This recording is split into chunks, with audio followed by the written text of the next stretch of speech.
McDonald's over 20 years to open 300 locations. And in December 2020, Beast Burger opened 300 locations in a single day. For the first time in its history, McDonald's are coming to the realization that a kid from North Carolina is quickly becoming their worst nightmare. With 10,000 people at a restaurant opening, 15 million in sales in just under 48 hours, and a combined following of 300 million people, this is the story of how Beast Burger is trying to take down the clown.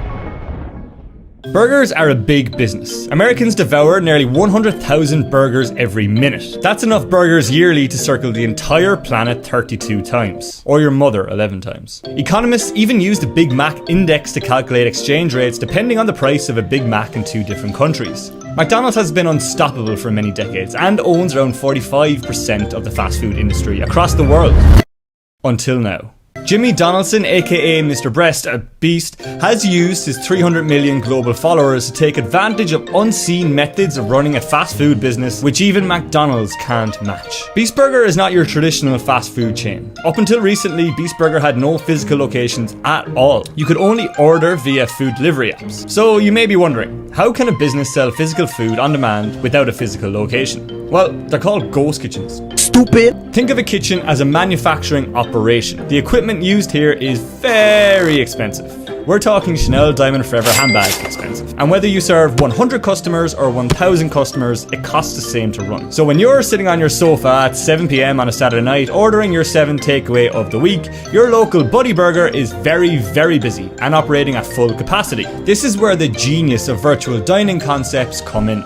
Their business model takes influencers with the most dedicated and biggest audiences and makes agreements with the existing restaurants across the world to manufacture the product, in this case, Beast Burgers. The restaurants are given branded packaging, so to Mr. Beast fans, it looks like it came from Beast Burger instead of their local Buddy Burger. The struggling restaurant gets a generous revenue share to cover their costs. And Mr. Beast and virtual dining concepts take a hefty cut for their efforts. It's a win-win situation, and it's working. Beast Burger has skyrocketed to one of the most popular fast food chains across America, and he's doing it like a badass. And as of July 2022, Beast Burger has shared over $100 million in revenue. Modeling a few different scenarios, we believe that Beast Burger could be profiting anywhere between 50 grand and 100 grand each day. Not a bad way to monetize your audience with sweet fuck all downside.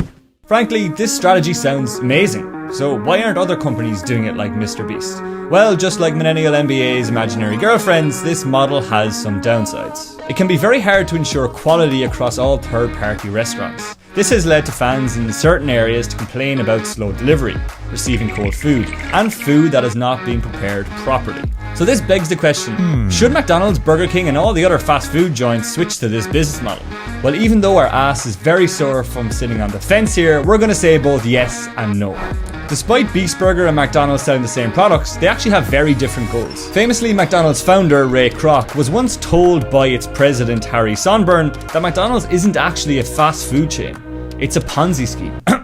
It's a real estate company. McDonald's owns thousands of iconic pieces of real estate across the globe. From New York City's Times Square to Moscow's Red Square, McDonald's has ventured across the world, buying up real estate in the most in-demand places. Franchises pay McDonald's a cut of their food sales, but a much larger portion of McDonald's revenue comes from the rent it's paid on its real estate. After all, rent in Times Square isn't cheap, but a Big Mac is. And while McDonald's still enjoys significant revenue share from its franchisee sales, it enjoys a much fatter revenue stream from the leases on its 38,000 franchisee-owned restaurants. This is a totally different approach to Beast Burger, which only has one physical location. Given that Beast Burger already has an unfathomable amount of demand, they can build their physical locations without worrying about finding a customer base, while the larger fast food franchises scramble to find suitable influencers to promote their product.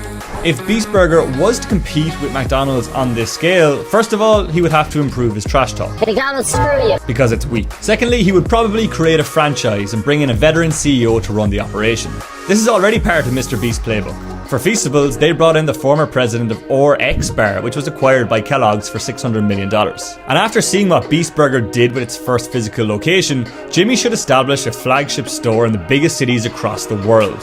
and make an appearance for each of the openings. This would bring thousands of customers to the restaurant and generate millions of impressions in local PR. Their grand openings alone will let the entire Sitting and surrounding region know that Beast Burger has arrived, and from there you can grow into smaller towns and districts. The success of Mr. Beast Burger has shown the power of influencer marketing. The key advantage creators like Mr. Beast have over companies like McDonald's is the way they acquire customers for free. McDonald's invested $1.62 billion in advertising in the US in 2020. Contrast that to Mr. Beast, who gets paid to advertise Beast Burger.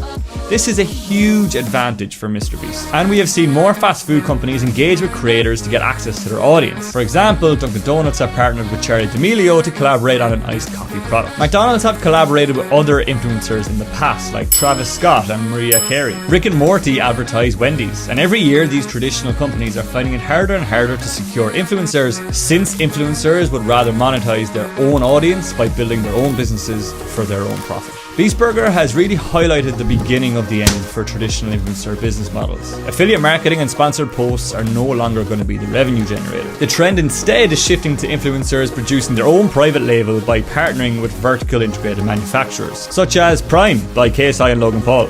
And they have taken on one of the most competitive industries in the world, and they're winning. Even more